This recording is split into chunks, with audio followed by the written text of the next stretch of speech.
নমস্কাৰ। আমৰাঙা বৰিহাট উচ্চতৰ মাধ্যমিক বিদ্যালয়ৰ দ্বিতীয় বৰ্ষৰ শিক্ষাৰ্থীসকল, তোমালোকে মোৰ মৰম ল'বা। তোমালোক ভালে আছা নিশ্চয়। দেশৰ এনে ভয়াবহ পৰিস্থিতিত তোমালোকে ঘৰৰ ভিতৰত সোমাই থাকি সুৰক্ষিত থাকা, মই তোমালোকক তাকেই কামনা কৰিছোঁ। স্কুলৰ পাঠদান কাৰ্যৰ পৰা যদিও তোমালোক বিৰত আছা, তোমালোকে হোৱাটছআপ ভিডিঅ'ৰ জৰিয়তে তোমালোকে পাঠদান কাৰ্য অব্যাহত ৰাখিবা। মৰমৰ ছাত্ৰ ছাত্ৰীসকল, আজি মই তোমালোকৰ সাহিত্য সৌৰভৰ পুথিত থকা নলিনীবালা দেৱীৰ মিলন নামৰ কবিতাটো আৰম্ভ কৰিম আৰু তোমালোকে কি কৰিবা, মনোযোগেৰে শুনিবা। মই কবিতাটো আৰম্ভ কৰাৰ আগতে নলিনীবালা দেৱীৰ জন্ম আৰু সাহিত্য কৰ্মৰ ওপৰত তোমালোকক অলপ আভাস দিব বিচাৰিছোঁ। তোমালোকে মনোযোগ দিবা। নবীন চন্দ্ৰ বৰদলৈৰ জ্যেষ্ঠা কন্যা নলিনীবালা দেৱী। নলিনীবালা দেৱী এটি প্ৰাচীন সুসংস্কৃতি সম্পন্ন পৰিয়ালত 1898 চনৰ 23 মাৰ্চত জন্মগ্ৰহণ কৰিছিল, যিটো পৰিয়ালত সাহিত্য অনুৰাগ আৰু স্বদেশ প্ৰেমৰ স্ফুৰণ ঘটিছিল। নলিনীবালা দেৱীৰ পিতামহ মাধৱ চন্দ্ৰ বৰদলৈ ব্ৰিটিছ চৰকাৰৰ চৰকাৰী বিষয়া আছিল। তেওঁ নিষ্ঠাশীল বৈষ্ণৱ আছিল আৰু মাধৱ কন্দলীৰ ৰামায়ণখন তেওঁ নিজ খৰচত ছপা কৰি প্ৰকাশ কৰিছিল।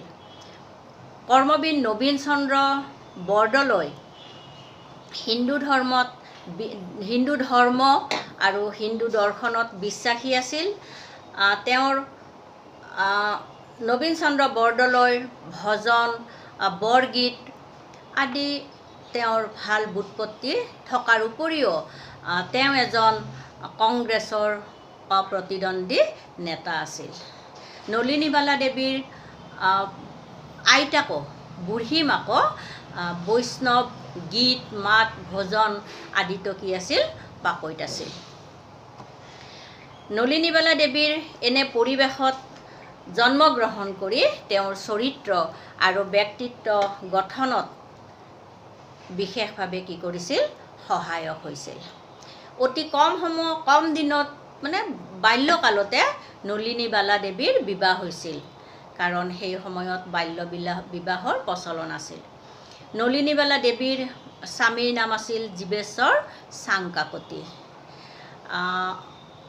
1917 চনত 19 বছৰ বয়সত তেওঁৰ স্বামীৰ মৃত্যু হয় আৰু তাৰপিছত তেওঁৰ 5টা সন্তানেৰে সৈতে তেওঁ দেউতাক নবীন চন্দ্ৰ বৰদলৈৰ ঘৰলৈ উভতি আহে। অলপ দিনৰ পিছতে নলিনীবালা দেৱীৰ আন 2টি সন্তান হেৰুৱাই তেওঁ অকাল বৈধব্য যন্ত্ৰণা আৰু তেওঁৰ পুত্ৰ হাৰাৰ শোকে নলিনীবালা দেৱীৰ অধৈৰ্য নহয়, তেওঁ ঈশ্বৰ চিন্তাত মগ্ন হয় আৰু শোক তাপ সকলো ঈশ্বৰৰ আশীষ নিৰ্মালী বুলি তেওঁ কি কৰে, গ্ৰহণ কৰে। তেওঁৰ ব্যক্তিগত দুখ বিচ্ছেদ আধ্যাত্মিক স্তৰলৈ উন্নীত হয়। কবি নলিনীবালা দেৱীক ৰহস্যবাদী কবি বা অতীন্দ্ৰিয়বাদী কবি বা সন্ধিয়াৰ সুৰৰ কবি বুলি কোৱা হয়। নলিনীবালা দেৱীয়ে প্ৰথম কবিতা ৰচনা কৰিছিল পিতা, আৰু তাৰপিছত নলিনীবালা দেৱীয়ে সন্ধিয়াৰ সুৰৰ কবিতা পুথিখন ৰচনা কৰিছিল। তেওঁ প্ৰথম কবিতা পুথি সেইখন, আৰু এইখন প্ৰকাশ কৰিছিল 1928 চনত। তাৰপিছত সপনৰ সুৰ 1948 চনত, পৰশমণি 1957 চনত, যোগদেৱতা 1958 চনত, জাগৃতি 1962 চনত, অলকানন্দ 1964 চনত। তেওঁৰ এইকেইখন আধ্যাত্মিক সুৰৰ কবিতা, তাৰোপৰি তেওঁৰ যোগদেৱতা আৰু জাগৃতি কবিতাত তেওঁৰ স্বদেশ প্ৰেমৰ কবিতা প্ৰকাশ পাইছিল। নলিনীবালা দেৱীৰ জনমভূমি কবিতাটো সকলোৰে প্ৰিয় কবিতা, তোমালোকে জানা, আৰু এইটো কবিতা স্বদেশ প্ৰেমৰ সুন্দৰ নিদৰ্শন বুলি ক'ব পাৰোঁ আমি। নলিনীবালা দেৱীয়ে 1954 চনত যোৰহাটত বহা অসম সাহিত্য সভাৰ ত্ৰয়োবিংশ অধিৱেশনৰ সভাপতি আছিল। আৰু এটা মন কৰিবলগীয়া কথা যে নলিনীবালা দেৱীয়ে আছিল প্ৰথম অসমীয়া মহিলা যিয়ে অসম সাহিত্য সভাৰ সভাপতিৰ আসন অলংকৃত কৰিবৰ কাৰণে সক্ষম হৈছিল। নলিনীবালা দেৱীক ভাৰত চৰকাৰে 1958 চনত পদ্মশ্ৰী উপাধি দিছিল। 1968 চনত তেওঁ অলকানন্দ পুথিখনৰ কাৰণে সাহিত্য একাডেমী পুৰস্কাৰ লাভ কৰিবৰ কাৰণেও সক্ষম হৈছিল। নলিনীবালা দেৱীৰ স্মৃতি তীৰ্থ বিশ্বদীপা দুখন জীৱনীমূলক গ্ৰন্থ। এই জীৱনীমূলক গ্ৰন্থ হৈছে আনৰ জীৱনৰ আধাৰত ৰচিত যি গ্ৰন্থ তাক জীৱনীমূলক গ্ৰন্থ বুলি কোৱা হয়। তাৰোপৰিও নলিনীবালা দেৱীয়ে তেওঁৰ এৰি অহা দিনবোৰ নামৰ আন এখন আত্মজীৱনী তেওঁ কি কৰিছে ৰচনা কৰিছে। আত্মজীৱনী হৈছে লিখকৰ ব্যক্তিগত জীৱনৰ কথা যি গ্ৰন্থত প্ৰকাশ পায় তাকে আত্মজীৱনী বুলি কোৱা হয়। নলিনীবালা দেৱীয়ে 1777 চনৰ 24 ডিচেম্বৰত কি কৰে ইহলীলা সম্বৰণ কৰে। ভাৰতীয় দৰ্শন বিশেষকৈ বেদান্ত দৰ্শন, জন্মন্তৰবাদ, কৰ্মফলবাদ, ভক্তিবাদ নলিনীবালা দেৱীৰ কবিতাক ভাৱপুষ্ট কৰি তুলিছে। মৰমৰ ছাত্ৰ ছাত্ৰীসকল, তোমালোকে এই কথাখিনি বুজি পাইছা নিশ্চয়। আৰু মই এতিয়া তোমালোকক নলিনীবালা দেৱীৰ মিলন নামৰ কবিতাত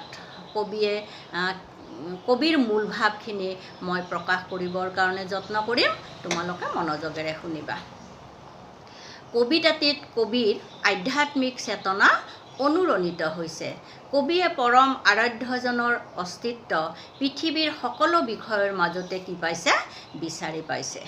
কবিয়ে সপোনে দি থাকে পৰমজনৰ অস্তিত্বক নিজৰ হৃদয়ত বিচাৰি পাইছে বা উপলব্ধি কৰিব পাৰিছে। জোনাকী নিশাৰ পোহৰ, গধূলিৰ তৰাভৰা আকাশৰ সৌন্দৰ্য সুষমাই কবিক ভাগৱত প্ৰীতিৰ ধাৰণা গভীৰ কৰি তুলিছে। ৰাতিপুৱা সূৰ্য উদয়ৰ পৰা নিশা গভীৰ নিদ্ৰাত পৰালৈকে প্ৰতিটো ক্ষণতেই তেওঁ ঈশ্বৰৰ অস্তিত্ব বিভিন্ন ধৰণে উপলব্ধি কৰে। আৰু কবিয়ে এই অনুভৱক পৰমজনৰ সৈতে তেওঁৰ অনন্ত মিলন বুলি কবিতাটোত কি কৰিছে উপলব্ধি কৰিছে। ছাত্ৰ ছাত্ৰীসকল, তোমালোকে মূল ভাৱখিনি বুজি পাইছা নিশ্চয়। আৰু যদি তোমালোকক আৰু বেছি স্পষ্টভাৱে কবিতাটোক বুজাবৰ কাৰণে মই কবিতাটো পঢ়ি দিম এবাৰ, আৰু কবিতাটোৰ পংক্তিবিলাক মই তোমালোকক ব্যাখ্যা কৰি দি যাম। তোমালোকে মনোযোগেৰে শুনিবা আৰু কবিতাটো তোমালোকে 2-3 বাৰ বা তাতকৈ বেছিবাৰ তোমালোকে আওৰাই ল'বা, তেতিয়া বিষয়বস্তু উপলব্ধি কৰাত সহায় হয়। মৰমৰ ছাত্ৰ ছাত্ৰীসকল, মই কবিতাটো পঢ়ি দিছোঁ তোমালোকৰ। মিলন। কোনে কয় নেদেখি তোমাক মৰতৰ মানৱ লোকত, তুমি চিৰ গোপন দেশৰ আছামৰ নিজান কণত। সপোন পাৰৰ তুমি প্ৰভু মোৰ আৰাধ্য পৰম, মানসৰ তীৰে তীৰে দিয়া আহি নিতে দৰ্শন। নিশা আহে জালি লৈ জোনাকীৰ উজ্জ্বল দীপালি, আকাশৰ তৰাৰ শাৰীয়ে গাই নিতে মংগল উৰুলি। গধূলিৰ ম্লান আন্ধাৰত ধ্যানৰ সপোন পাৰত, তোমাৰ লগত মোৰ নিতে দেখা আকুল সুৰত। যেতিয়া দোভাগ নিশা সাৰহীন নিশুতি জগত, তপনিত লালকাল অচেতন সপোন মোহত। নিৰল পাতিত দেহ ভাগৰুৱা তন্দ্ৰাৰ কলাত, নিতেও তোমাৰে দেখা মানসৰ কল্প কাননত। উষা আহে সোণালী সাজেৰে গাঁঠি লয় নিয়ৰৰ মালা, প্ৰকৃতিও নীৰৱ যেতিয়া প্ৰকৃতিও তেনে নিৰলা। পুৱতিৰ শুভ লগনত অৰুণৰ ৰঙা পোহৰত, তোমাৰ লগত মোৰ অনন্ত মিলন নিতে দেখা শেৱালি বনত। ছাত্ৰ ছাত্ৰীসকল, তোমালোকে বহুতবাৰ পঢ়িবা। 4-5 বাৰ যেতিয়া কবিতাটো পঢ়িবা তেতিয়া তোমালোকৰ কবিতাটোৰ ভাৱ ভাষাই কবিতাটোৰ ব্যাখ্যাখিনিয়ে তোমালোকক নিজে নিজে ধৰা দিব। ছাত্ৰ ছাত্ৰীসকল, মই তোমালোকক এতিয়া কবিতাটোক ব্যাখ্যা কৰি যাম, তোমালোকে মনোযোগেৰে শুনি থাকিবা। কোনে কয় নেদেখি তোমাক মৰতৰ মানৱ লোকত তুমি চিৰ গোপন দেশৰ আছামৰ নিজান কণত। কবিয়ে যেন ঈশ্বৰক কৈছে, ভগৱন্তক যেন কৈছে যে কোনে কয় তোমাক দেখা নাপায় বুলি, কোনে কয় নেদেখি তোমাক বুলি। তুমি এই জগতৰ সকলোতে আছা তুমি, আৰু তুমিতো মোৰ মনৰ নিজান কণত, মোৰ অন্তৰত, মোৰ গোপন কণত তুমিতো সদায় আছা। সপোন কবিয়ে কৈছে যে কোনে কৈছে তোমাক নেদেখি বুলি, তুমিতো সকলোতে আছা, আৰু আনকি মোৰ মনৰ নিজান কোণতো তুমি কি হৈ আছা, বিৰাজমান হৈ আছা। সপোন পাৰৰ তুমি প্ৰভু মোৰ আৰাধ্য পৰম, মানসৰ তীৰে তীৰে দিয়া আহি নিতে দৰিখন। কি কৈছে কবিয়ে যে সপোনত তুমিতো মোৰ দিঠকত আছাই, তুমি মোক সপোনতো আছা। মানসৰ পাৰে পাৰে মোৰ আৰাধ্য দেৱতা, তোমাক মই সকলোতে লগ পাওঁ। মানসৰ তীৰত আহিও তুমি মোক কি কৰা, দৰিখন দিয়া বুলি কবিয়ে কি কৈছে, তুমি মোক দৰ্শন দিয়া। তোমাৰ দৰ্শন মই সপোনতো লাভ কৰোঁ, দিঠকতো মই লাভ কৰোঁৱে। নিশা আহে জালি লৈ জোনাকীৰ উজ্জ্বল দীপালি, আকাশৰ তৰাৰ শাৰীয়ে গাই নিতে মংগল উৰুলি।